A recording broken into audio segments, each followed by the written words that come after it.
시청자 여러분 안녕하십니까, 오봉옥입니다. 오늘은 국회에서 인사를 드립니다. 세월의 속도가 화살처럼 빠르게 이렇게 지나가고 있는데요. 벌써 달력의 절반을 이렇게 넘기는 시점인 것 같습니다. 낮에는 제법 한여름 같은 더위도 찾아오고 있는데요. 새로운 계절의 시작을 여러분들은 어떻게 보내고 계십니까? 시원한 계곡과 바다가 그리워지는 여름에 벌써부터 휴가를 준비하고 계신 건 아닌지 모르겠네요. 그럼 오늘 또 그 프로그램을 여는 시 한 편을 먼저 낭독해 드리고 오늘의 초대 손님을 만나보도록 하겠습니다. 목숨을 걸고 이강우. 이 땅에서 진짜 술꾼이 되려거든 목숨을 걸고 술을 마셔야 한다. 이 땅에서 참된 연애를 하려거든 목숨을 걸고 연애를 해야 한다. 이 땅에서 좋은 선생이 되려거든 목숨을 걸고 교단에 서야 한다. 뭐든지 진짜가 되려거든 목숨을 걸고 진짜가 되려거든 목숨을 걸어야 한다는 표현이 참으로 인상적인데요. 여러분들은 지금 무엇을 위해서 목숨을 걸고 계십니까? 가족을 위해서, 그리고 사랑하는 사람을 위해서 자신의 전부를 걸고 있는 분들도 있고, 또 거창하게 조국과 민족을 위해서 목숨을 거는 분들도 계실 터입니다. 전 삶의 결의를 이렇게 다질 때마다 이 시를 떠올려보곤 하는데요. 자신이 좀 이렇게 느슨하게 풀어져 있다고 생각하시는 분들이거나 또는 뭔가 새롭게 이렇게 뭔 일을 시작해 보려고 하는 분들은 이 시가 작은 도움이라도 되었으면 하는 바람입니다. 이제 오늘의 초대 손님을 모시도록 하겠습니다. 책 하면 떠오르는 의원이시죠.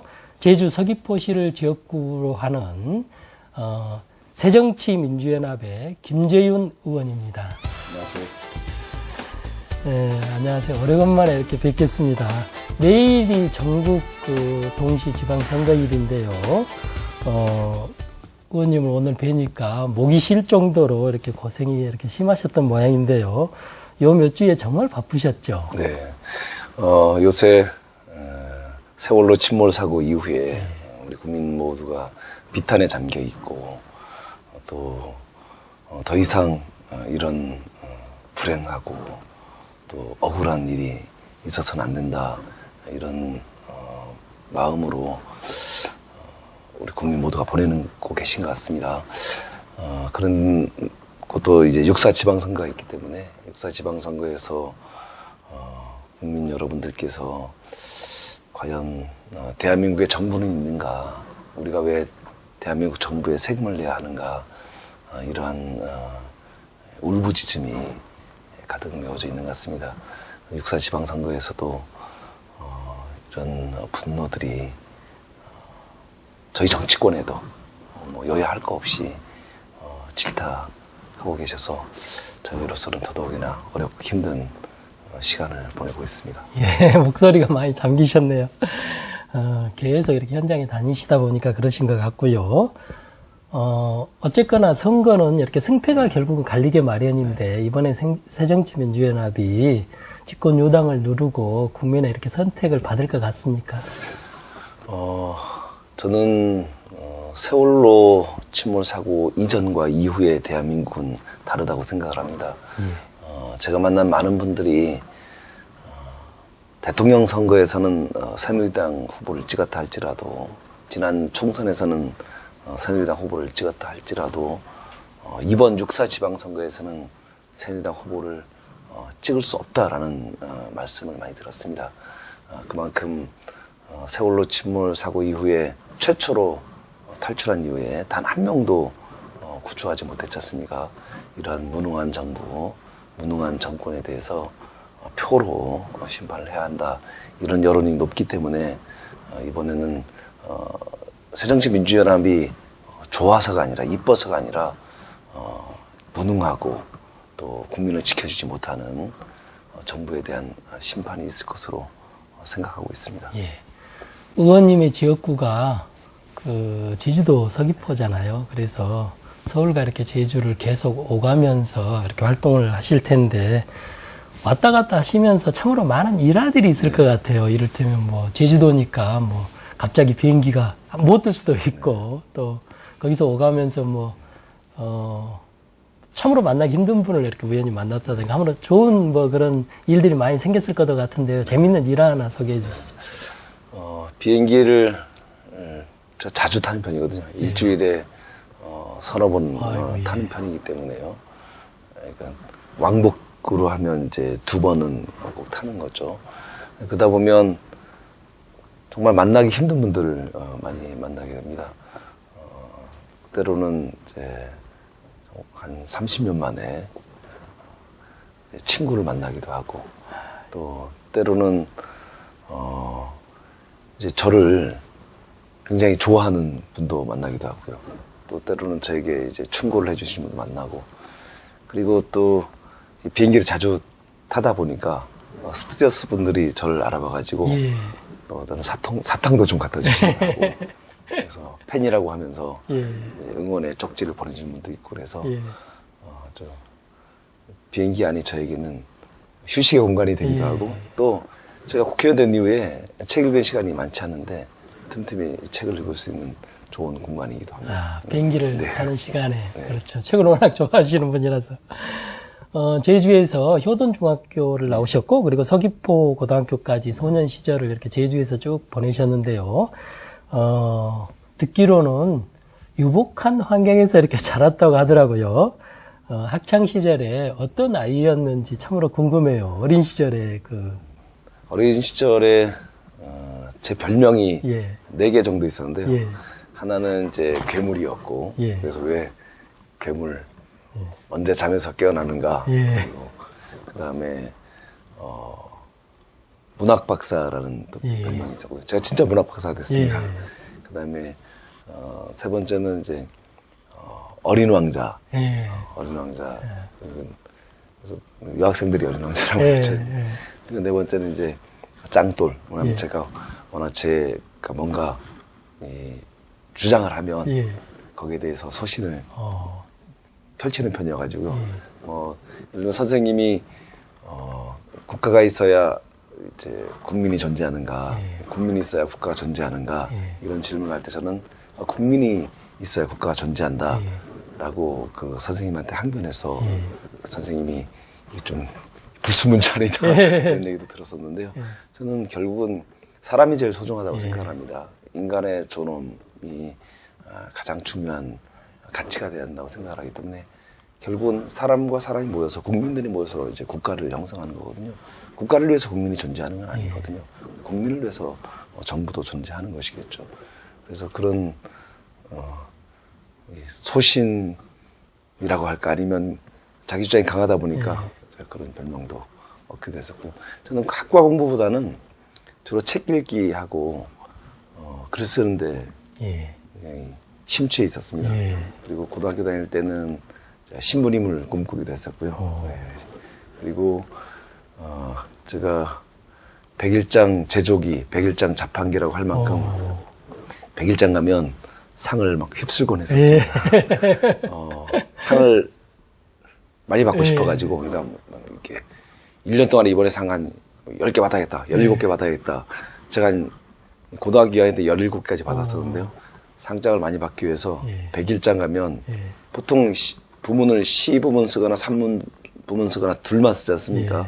근데 저는 둘 다 써가지고 시도 받고 산문도 받고 그랬는데 나중에는 이게 알려져가지고 심사위원들이 하나만 주더라고요. 예.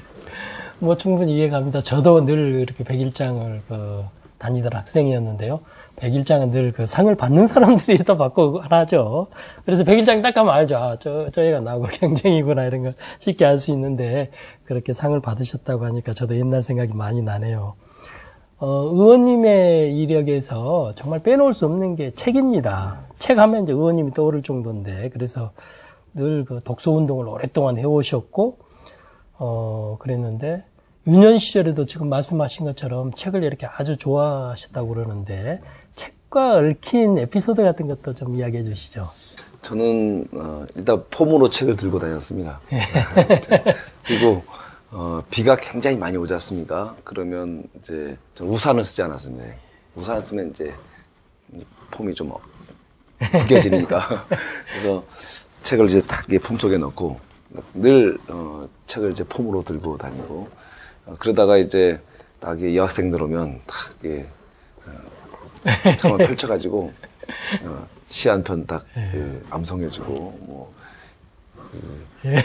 특히 이제 뭐 아주 감성적인 시들 있지 않습니까?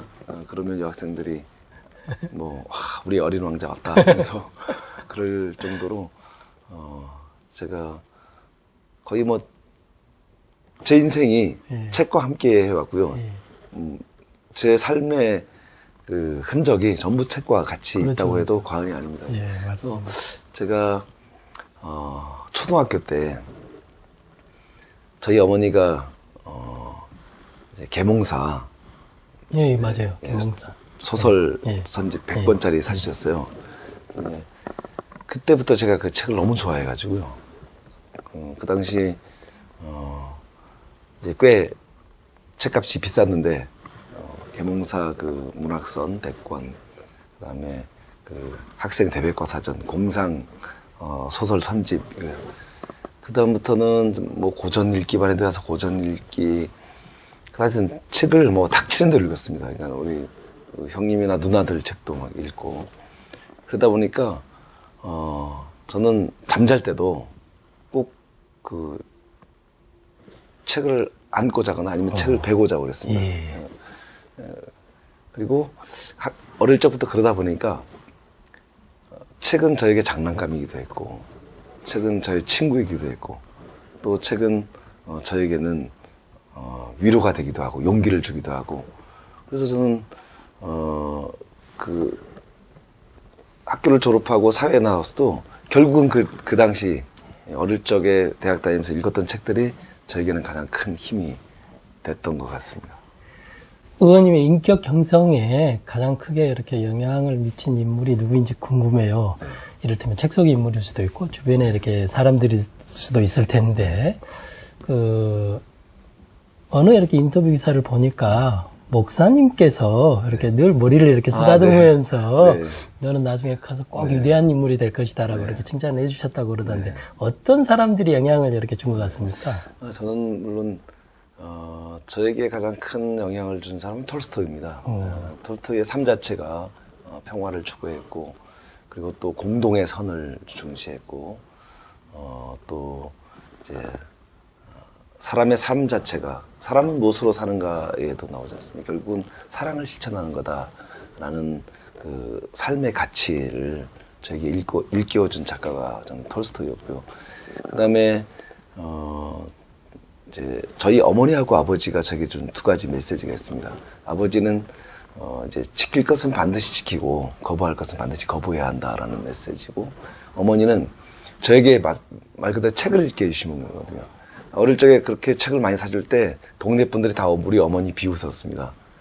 그 돈이면 빚을 갚거나 땅을 사거나 그러지 뭐 쓸데없이 책 사주느냐. 그럴 때 어머니는 아낌없이 저에게 책을 사주셨거든요. 그 당시는 교과서하고 전과책 빼고는 사줄 때가 아니었습니다. 그렇죠. 그런데 뭐 동화책, 동시집, 뭐 이제 고전 이런 걸 사준다는 건 상상할 수 없었대. 어머니가 그렇게 해주셨고요. 그 다음에 선생님들이 또 저에게 큰 힘이 되어 주셨고요. 그리고 아까 말씀하신 대로 신부님과 목사님이 저의 삶에 큰 영향을 주셨습니다. 그 목사님이 저희 동네에 그 효돈교회라는 교회의 그 목사님이셨는데요. 늘 저를 만나면 머리를 쓰다듬으셨습니다. 가끔 엉덩이 툭툭 쳐주시면서 재윤아, 너는 나중에 훌륭한 인물이 될 거야. 큰 인물이 될 거야. 꼭 그 말씀을 해주시는 거예요. 그러면 어릴 때는 우리가 막 이제 뭐 땅바닥에 드물며 놀고 그러지 않습니까? 그러다가도 저는 그 목사님이 오시면 벌떡 일어나서 옷을 툭툭 털고 목사님 안녕하세요 하고 인사했습니다. 왜냐하면 저 목사님은 나를 훌륭한 사람으로 인정해 주는데 내가 이렇게 좀 반듯한 모습을 보여야지 이런 생각이 들더라고요. 그래서 그때 제가 느꼈던 것이, 사람에게 말이 참 중요하구나. 너는 훌륭한 사람이 될 거야. 역사의 길이 남은 사람이 될 거야. 그러면 잠재적으로 난 그런 사람이 되어야 한다라는 신념이 생기는 것 같아요. 그런 시절을 이렇게 거쳐서 네. 대학에 또 이렇게 들어갈 때는 국문과를 선택하셨더라고요. 그래서 국문과를 선택한 이유도 궁금하고요. 혹시 또 아까 그 백일장에서 상을 많이 받으셨기 때문에 혹 작가가 될 생각이 있었는지 그런 생각도 들더라고요. 제가 처음에는 이제 신부님이 되려고 생각을 했습니다. 제가 가톨릭 신자여가지고요. 신부님이 되려고 생각을 했는데, 선생님이 원서를 안 써주시더라고요. 신부님은 이제 결혼도 안 하고, 또 여러 가지 힘들다. 그러면서 안 써주시고, 이건 집안에서도 좀 반대를 했습니다. 그래서 결국 이제, 신학대학은 못 갔고요. 그래서, 시인이 돼야겠다라는 생각을 가졌습니다. 네. 시인이 되어서 세상이 어떻게 가야 하는지, 저는 우리가 그런 얘기 많이 했습니까? 시인은 잠수함 속의 토끼라는 얘기처럼. 그래서 이제 우리 사회가 혼탁해지고 결국은 부정과 불의에 가득 차는 그 사회는 병들고 죽음의 세계로 가는 거기 때문에 잠수함 속의 토끼처럼, 그러니까 잠수함에 산소가 없다는 걸 토끼가 일깨워주듯이 그런 시를 써야겠다. 그리고 사람의 마음을 해맑게 하는, 그리고 또 좀 착하게 하는, 선하게 하는 그런 시를 써야겠다, 이런 생각을 해서 제가 그 당시 우석대학교 교수님 중에 정양 교수님이라고, 정양 시인이 계세요. 유명한 시인이죠. 네. 그 분의 시를 제가 고등학교 때 굉장히 좋아했어요. 내 살던 뒤안길에는 뭐 사루비아 등등 해서 좋아하는 시들이 많아가지고 그분 밑에서 시 공부해야겠다라고 해서 제가 우석대 국문과에 시인이 되려고 들어갔는데 결국 안타깝게도 그 당시 80년대 전두환 정권 시절이기 때문에 우리 부총장님도 시대의 불의와 또 부정한 정권에 저항하는 시를 많이 쓰셨지만, 그때 저도 우리 교수님의 시를 저희들이 탐닉했습니다. 그 흉내내서 써보기도 하고요. 그런데 그 당시 그러한 시대 상황이 시보다는 대자보를 쓰게 하고, 이제 부정한 정권에 저항하는 글을 쓰게 하고, 결국은 시인은 못 돼서 제가 시인에 대한 컴플렉스가 있습니다. 그렇게 대학원을 이렇게 다니셨고 그러다가 그 교수님이 되셨잖아요. 대학에서 이렇게 그 학생들을 가르치다가 정치권으로 이렇게 들어오시거든요. 정치권으로 들어올 때 그런 상황, 왜 정치권으로 이렇게 들어갈 수밖에 없었는지 그런 상황이 있었을 것 같고요. 또 그 당시에 그 정치권으로 들어갈 때 착출된 건지 아니면 본인의 의지가 이렇게 강해서 들어간 건지, 또 내지는 어떤 목적의식이 아주 뚜렷해서 그렇게 선택한 건지 궁금합니다. 제가 중앙대학 신문방송대학원을 다니면서 한국출판연구소의 연구원으로 일하기 시작했습니다. 그래서 한국출판연구소에서 일하다가 제가 탐나대학교에 출판미디어학과 교수로 가게 됩니다. 탐나대학교 출판미디어학과 교수를 할 때 MBC에서 독서 프로그램을 만드는데요. 좀 이제 책 안 읽는 아이들, 그다음 또 우리 뭐 책 읽는 대한민국을 만드는 그런 일을 좀 하는 프로그램이었습니다. 그래서 MBC 느낌표 책을 읽읍시다에 제가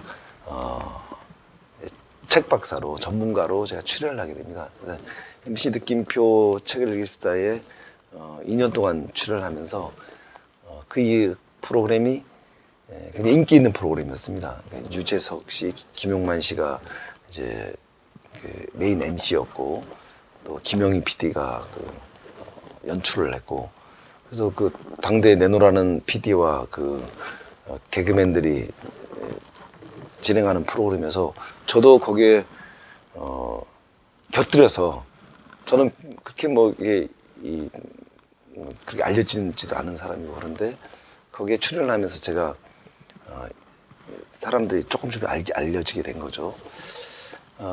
그러던 시점에 노무현 대통령이 이제 중심이 되는 신당을 창당하게 되는데 열린우리당을 창당하게 됩니다.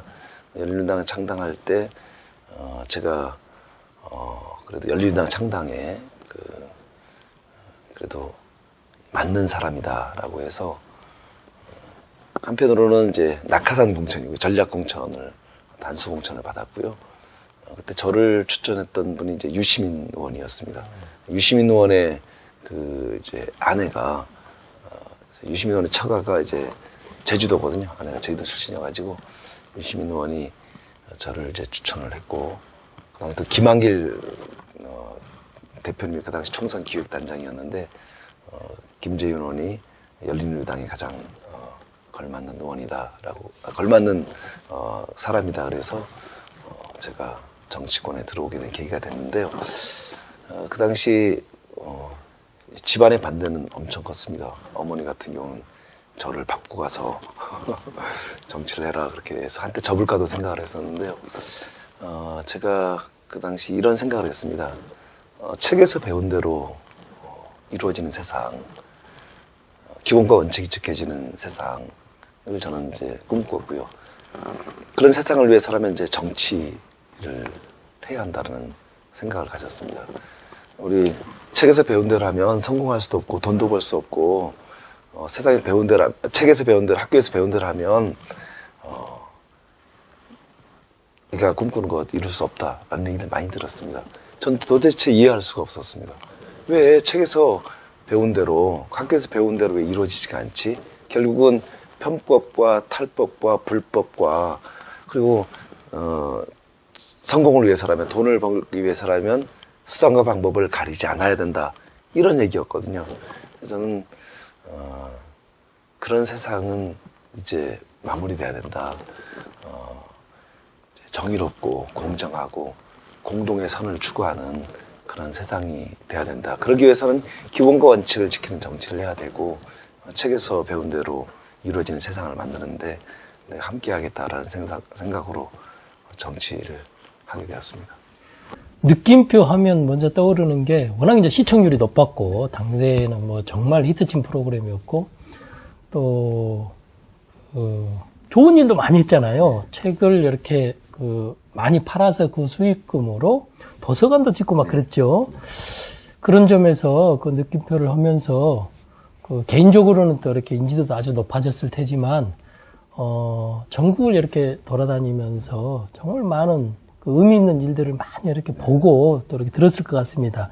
재밌는 일 하나 소개해 주시면 어떤 게 있을까요? 느낌표가 잘한 것은 어린이 도서관을 지은 거라고 생각합니다. 그 당시 이름은 기적의 도서관인데요.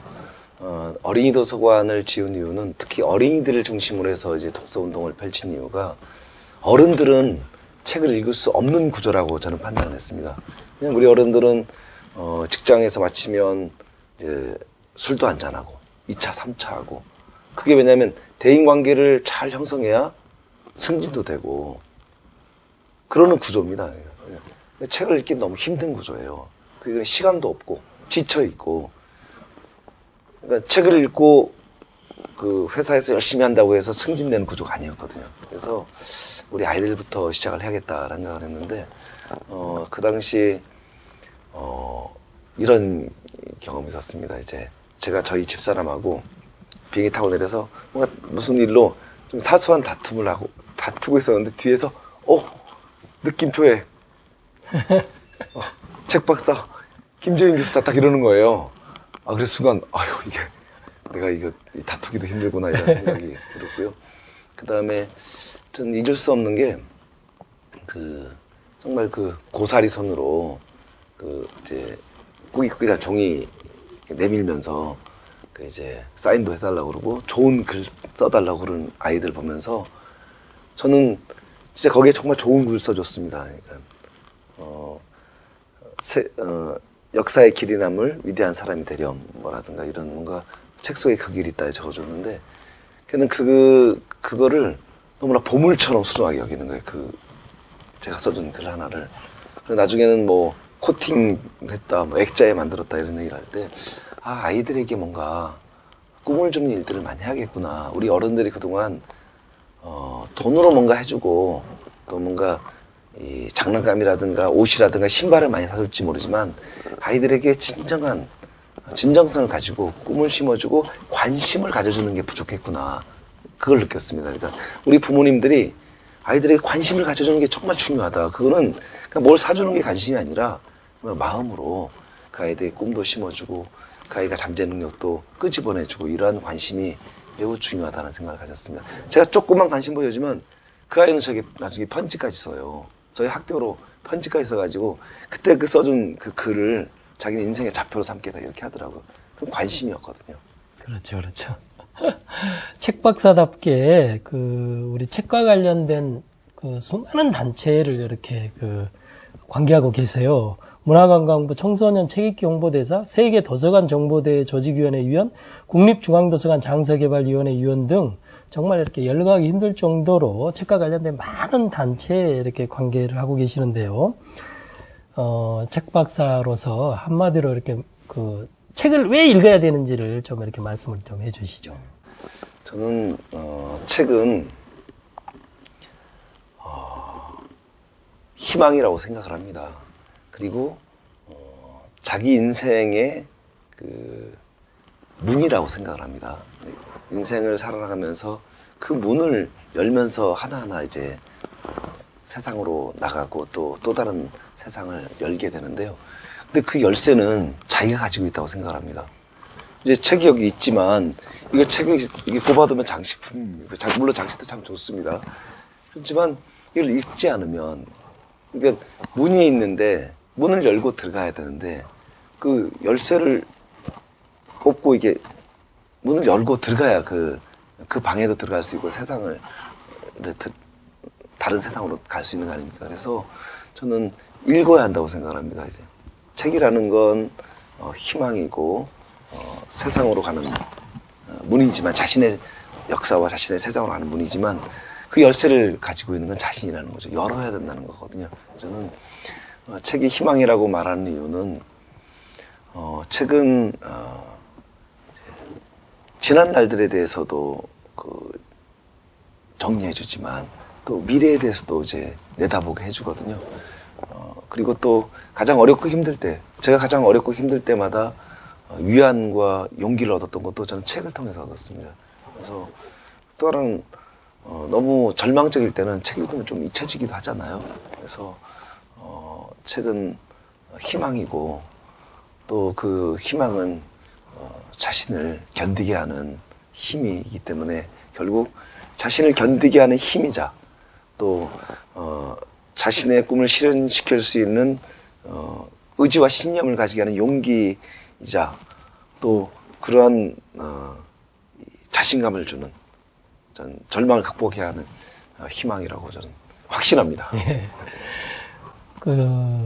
정당에서 원내 부대표도 하셨고 여야의 협상을 또 많이 이렇게 하셨을 테고 또 여야가 이렇게 많이 이렇게 싸우잖아요. 네. 근데 그러다 보면 국정에 이렇게 난맥상이 딱 부닥쳤을 때 책이 많이 이렇게 도움이 됐을 것 같습니다. 네. 뭐 그런 특별한 경험 같은 것도 있으면 소개해 주시죠. 제가 국회에서 가장 쟁점 상임위원회, 우리 국민 여러분들이 많이 다투는 상임위원회의 간사를 제가 했습니다. 그러니까 문방위하고요, 문화체육관광방송통신위원회 간사를 제가 2년 했고요, 환경노동위원회 간사를 2년 했는데요. 협상을 할 때마다 이 상황들이 전부 책에 나온 상황이에요. 그러니까 제가 우리 주변에서 탁월한 협상가다, 그렇게 협상을 잘하느냐, 이게 자신이 가지고 있는 카드를 딱 꺼내놓고 시작하는데도 결국은 김재현 의원이 바라는 대로 잘 마무리되는 경우가 대다수였다, 그런 얘기를 많이 들었는데요. 대부분 다 책에서 나온 상황이기 때문에 이미 딱 그 상황이 전개가 되면 그 전에 책에서 있던 상황들이 거의 비슷하게 전개가 되는 거예요. 그러면 상대는 답이 없는 거고요. 저는 여러 가지의 카드를 갖고 있는 것이고 상대는 카드가 이미 이제 제한되어 있고, 그러면 누가 당이 협상에서 유리한 수밖에 없는지는 결국 책을 많이 읽은 사람이에요. 그 비슷한 상황이 꼭 그대로 그 상황은 아니지만 유사한 상황이 이미 삼국지에도 나와 있고 삼국유사에도 나와 있고 또 여러 이제 까라마조프의 형제에도 그런 유사한 상황들이 있고 다양한 상황들이 다 책에 있는 거예요. 근데 그 책이 1980년대냐 아니면 1960년대냐 50년대냐 아니면 1920년대냐 이런 차이만 있을 뿐이지 그 비슷한 상황은 2000년대에도 지금 2014년에도 비슷한 상황은 계속 전개가 되는 거죠. 얼마 전까지 방영된 JTBC 적과의 동침이라는 프로그램에 계속 이렇게 나오시더라고요. 제가 자주 봤어요. 자주 봤는데요. 거기에서 보니까 김재현 의원 하면 그 별명도 어린 왕자인 것처럼 굉장히 이렇게 좀 맑은 얼굴이거든요. 그래서 굉장히 친근하게 느껴지거든요. 근데 거기 프로그램에서는 싸움닭의 이미지를 이렇게 계속 비춰지더라고요. 그것은 프로그램의 시청률을 위해서 연출된 겁니까? 아니면 그런 모습도, 본래의 모습도 있는 겁니까? 저는, 아닌 건 아니라고 말해야 한다고 생각을 합니다. 따로 뭐 연출된 건 아니고요.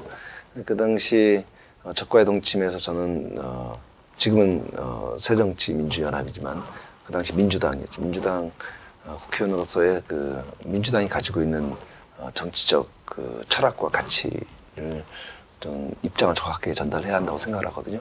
저는 협상이나 타협이라는 것이 저는 부정하고 불의한 것에 가까운 것을 어쩔 수 없이 그러니까 협상하는 것을 저는 합의나 협상이라고 생각하지 않습니다. 그러니까 더 선한 쪽으로 합의하는 거 아닙니까? 더 의롭고 더 선하고 또 우리 국민 모두에게 도움이 되는 선택을 해야 한다고 생각했기 때문에 저는 그러한 입장을 명확하게 전달하다 보니까 더 강하게 표출된 것 같습니다. 그러니까 많은 분들이 저를 만날 때는 굉장히 이렇게 온유하고 선한데 왜 텔레비전에서 이렇게 강하게 나오는지 이렇게 얘기하시는데 저는 일반 국민들이나 제가 만나는 분들한테는 이제 겸손하고 그렇지만 대통령과 그리고 또 총리나 장관들이나 이분들이 잘못한 부분에 대해서는 질타해야 하는 것이 저는 국회의원의 역할이라고 생각을 합니다. 국민을 대변해서 대통령이 잘못하고 있는 것을 명확하게 짚고 질타할 수 있어야만이 국회의원이 제 역할을 하는 거라고 생각했기 때문에 그렇게 대정부 질문이나 상임위원회 하거나 청문회 할 때는 제가 아마 좀 강하게 보이시는 것 같습니다. 실제는 저 착한 사람입니다. 선한 사람입니다. 국회의원 하면 또 좋건 싫건 간에 많은 사람들을 이렇게 만나게 되잖아요. 그동안 의정활동 11년째 하시면서 가장 기억에 남는 사람이 있다면 어떤 사람인가요? 저는 노무현 대통령이라고 생각을 합니다. 노무현 대통령이 제 정치를 하면서 가장 기억에 남는 분이고요. 그리고 그분의 그 정치 철학이라든가 또 그분의 사람 그 자체의 그 모습이 제게는 가장 오래도록 기억되는 분입니다. 사람 사는 세상을 얘기를 하셨는데 결국 그동안 우리 정치나 우리 사회가 사람에 대한 그 소중함이라든가 사람을 우선하는 것보다는 너무나 돈이라든가 권력이라든가 이런 데 너무 집중돼 왔던 거거든요. 저도 그래서 정치를 하면서 세상의 주인은 돈과 권력이 아니다. 사람이다. 그래서 사람을 소중하게 여기는 그러한 대한민국, 그러한 세상을 열기 위해서 헌신하겠다 이런 생각을 가지게 됐는데요. 그 노무현 대통령님께서 저도 또 굉장히 많이 이뻐해 주셨어요. 그래서 그분이 저에게 정치인 신념이라든가 정치인이 가져야 될 덕목이라든가 이런 것들을 편안하게 많이 얘기를 해주셨고 퇴임하신 이후에 이제 점심을 같이 하게 되셨는데 김영 그동안 고마웠다라고 얘기한 것이 또 마지막이 될 줄은 또 저에게는 정말 꿈에도 몰랐고요. 지금도 제 가슴에 그리운 사람 노무현 대통령이죠. 네.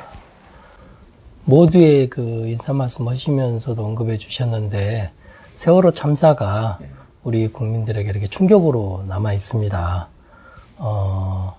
아직까지도 이렇게 그 구출하지 못한 사람들도 있고 또 그 트라우마가 남아서 오랫동안 이렇게 시달리고 있는 사람들도 아주 많을 텐데요. 의원님께서도 개인사적으로 쌍둥이 형을 저 세상으로 먼저 이렇게 보낸 그런 아픈 기억이 있다고 들었습니다. 이렇게 슬픔에 잠겨 있는 국민들에게 위로의 한 말씀 해주시죠. 저도 이제 큰 형님의 우문사로 이제 돌아가셨고 제가 쌍둥이인데요. 쌍둥이 형님도 이제 일찍 돌아가셨습니다. 아버님도 돌아가셨고요.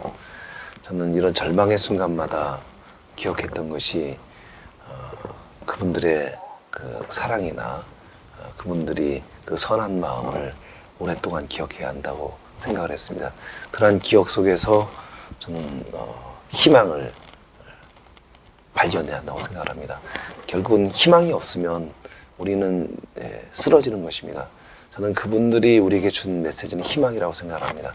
특히 우리 여리디 어린 학생들이 어른들이 가만히 있으라 라고 할 때 가만히 있어가지고 어른들 말씀 잘 듣다가 억울한 죽음을 당한 거 아니겠습니까? 그래서 우리가 이제 우리 어른들이 반성해야 합니다.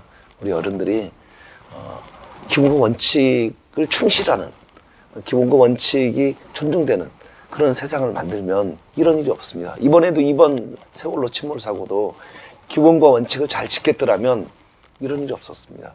저는 원칙으로 돌아가자. 우리 어른들 먼저 원칙으로 돌아가야 됩니다. 우리 어른들이 원칙을 잘 지키는 일을 하면 편법, 불법, 탈법 안 하면 이런 일 없었을 것입니다.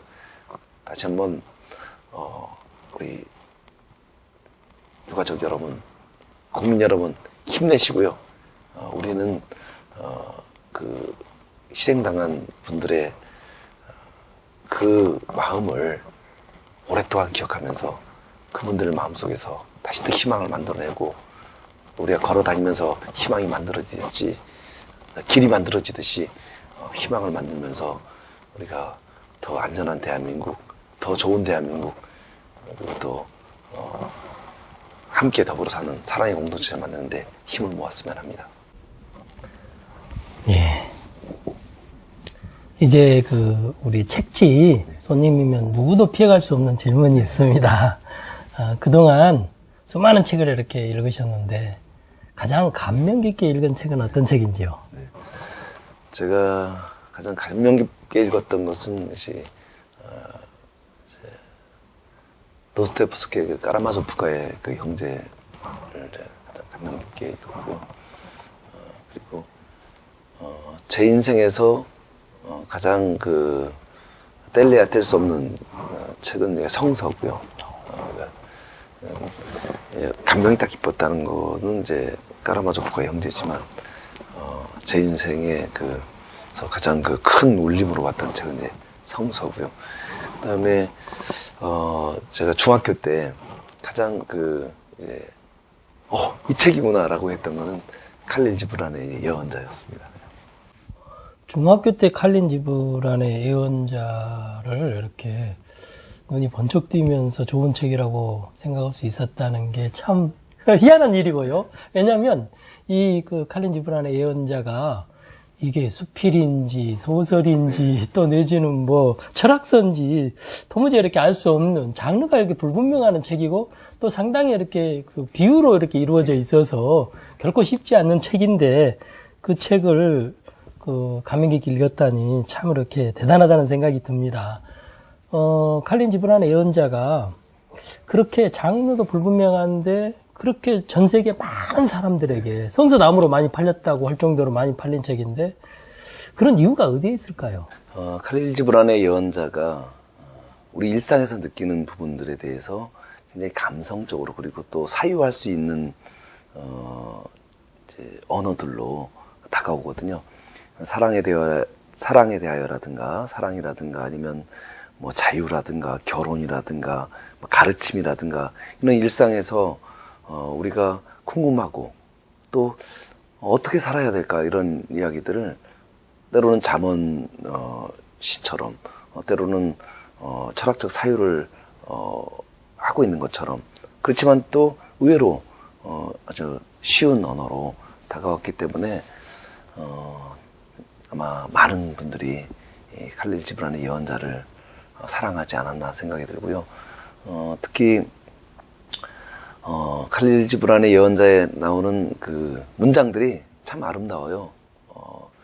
이제 어제는 오늘의 기억이고 이제 내일은 오늘의 미래다라든가, 사랑은 소유할 수도 소유당하지도 않는다라든가, 이런 문장들이 저희 어릴 적에는 제 가슴 속에 팍팍 박혔거든요.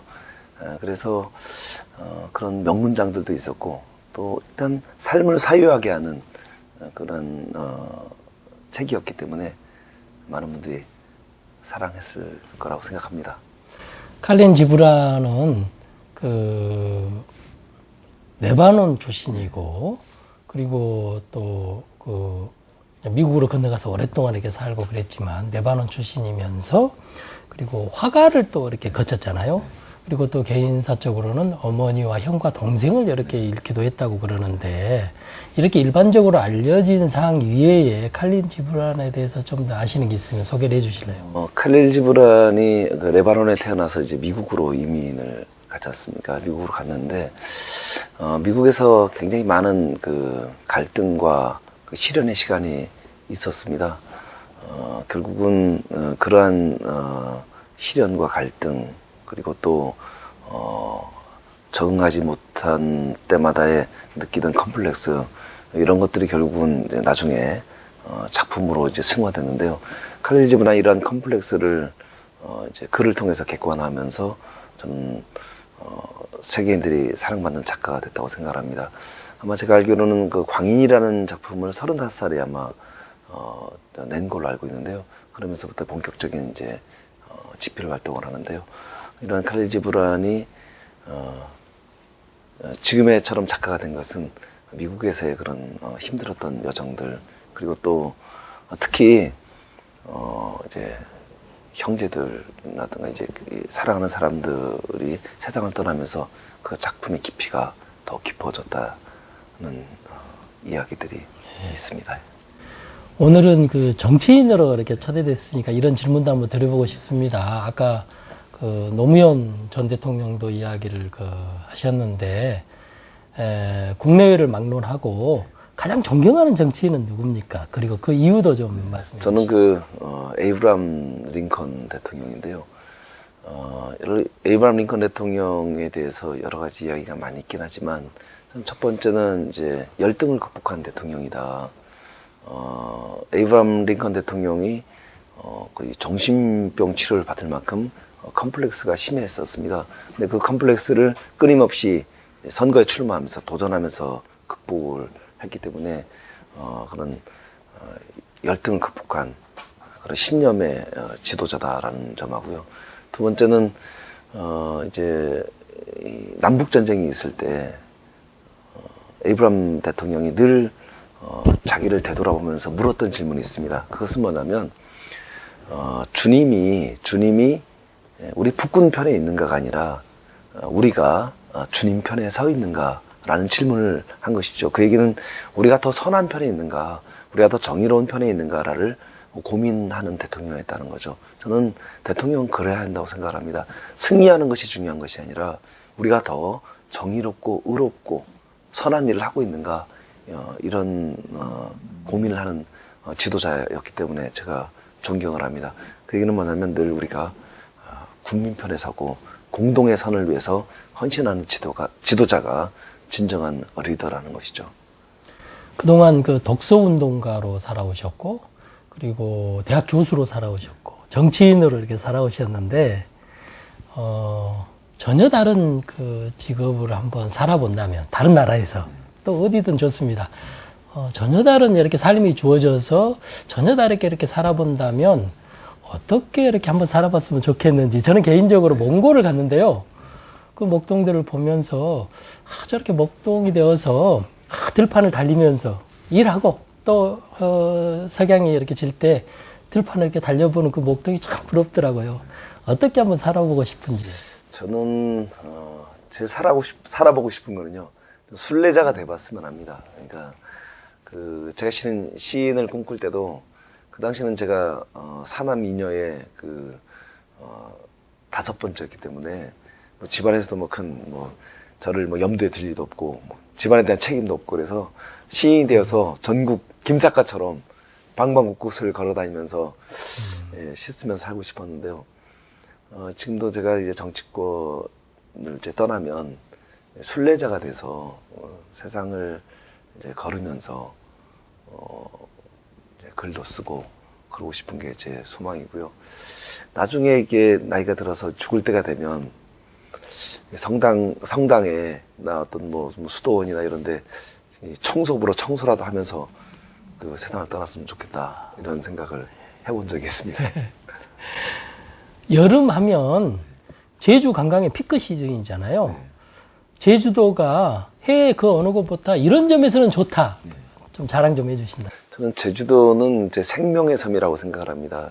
제주도에 오면 일단 좋은 공기와 자연이 있기 때문에 다른 데서 저도 그대로 느끼거든요. 제가 서울에서 있다 제주도 가면 피로가 확실히 빨리 풀려요. 몸이 빨리 회복이 된다는 거죠. 그래서 저는 제주도에서 걷기만 해도 좀 치유된다. 치유의 섬이다 이런 생각을 가지고 있고요. 그리고 그 무엇보다도 제주도는 사람과 자연이 조화로운 섬입니다.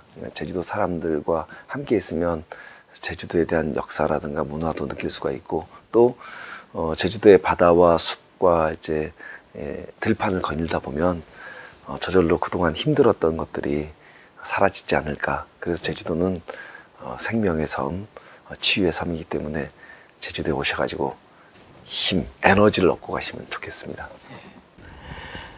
국회의원 김재윤 그리고 자연인 김재윤으로서 올해 이루고 싶은 꿈이 있다면 무엇인지요?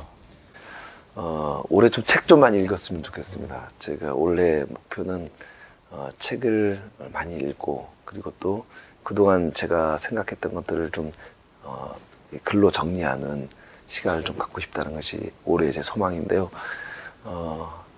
책을 많이 읽으면 읽을수록 글을 쓰는 것에 대한 두려움이 있습니다. 그래서 그런 두려움을 극복하고 글 좀 쓰면 좋겠다. 이게 제 소망입니다. 네, 잘 들었습니다. 지방선거가 바로 이렇게 목전인데도 불구하고 책을 너무도 이렇게 사랑하셔서 이렇게 책방송을 출연해 주신 것에 대해서 대단히 이렇게 감사하게 생각합니다. 이제 김재훈 의원께서 추천하신 예언자, 칼린 지브란의 예언자 중에서 가장 인상적인 대목을 저와 김재훈 의원께서 직접 낭독해 드리도록 하겠습니다. 제가 먼저 낭독해 드리자면요. 사랑은 저 자신 외에는 아무것도 주지 않으며 사랑은 저 자신 외에는 아무것도 취하지 않습니다. 사랑은 소유하지 않으며 소유되지도 않습니다. 사랑은 다만 사랑으로 충분하기 때문입니다. 진정한 사랑이 이렇게 무엇인지 자꾸 이렇게 곱씹어보게 하는 그런 대목인데 대해서 뽑아왔는데요. 이제 김재윤 의원님께서 낭독해 드리도록 하겠습니다. 사랑이 그대들에게 손짓하거든 그를 따르십시오. 그 길이 험난하고 가파르다 하여도 사랑의 날개가 그대들을 감싸거든 몸을 내맡기십시오. 날개짓 속에 숨겨진 칼이 그대들을 찌른다 하여도 사랑이 그대들에게 말을 걸거든 그를 믿으십시오. 거센 북풍이 정원을 휩쓸어 버린다 하여도 그 목소리가 그대들의 꿈을 산산조각 낸다 하여도. 원래 그 목소리가 성우처럼 아주 근사하신 분인데 그 선거운동에 이렇게 하시면서 목이 잠깐 이게 쉰 것 같아요. 그럼에도 불구하고 그 내용이 워낙 좋아서 크게 이렇게 공감하셨으리라 이렇게 생각이 듭니다. 오늘은 평소처럼 스튜디오가 아니라 이렇게 국회의원회관에서 이렇게 촬영을 하고 있는데요. 시청자 여러분들께 마지막 인사를 이렇게 좀 해주시죠. 저는 톨스토이의 3가지 질문이라는 단편소설을 좋아하는데요. 그 첫 번째 질문이 세상에서 가장 소중한 시간은 언제인가 합니다. 바로 지금입니다. 두 번째 질문은 세상에서 가장 소중한 사람은 누구인가? 바로 내 앞에 있는 사람이라고 합니다. 그리고 세상에서 가장 소중한 일은 내 앞에 있는 사람에게 선을 행하는 일이라고 생각을 합니다. 그래서 저는 사랑을 실천하는 일이 우리가 해야 할 일이 아닌가 생각을 합니다. 시청자 여러분, 오늘 누군가에게 선을 행하는 사랑의 손을 내미는 날이었으면 합니다. 감사합니다. 네, 지난주 저는 심한 몸살을 앓았습니다. 육체가 고통스러우면 정신이 더 이렇게 명료해진다고 누가 그랬죠. 몸살의 아픔 속에서 저는 그런 생각을 했습니다. 그래도 삶이 있으니까 이런 고통도 있는 것이라고 말입니다. 시청자 여러분들은 어떻습니까? 지금 자신의 상황이 힘겹고 어렵다면 그것 또한 내가 살아있기 때문이라고 스스로를 위로해 보시기 바랍니다. 그러면 기분이 한결 나아질 것입니다. 누가 그랬던가요? 어떤 죽음도 삶보다는 따스하지 못하다고 말입니다. 내 자신의 삶을 긍정적으로 생각할 줄 아는 시청자 여러분이 되시기를 바라면서 오늘의 책치 마지막 페이지를 접습니다. 그럼 저는 다음 주에 새로운 초대 손님을 모시고 찾아뵙도록 하겠습니다. 감사합니다.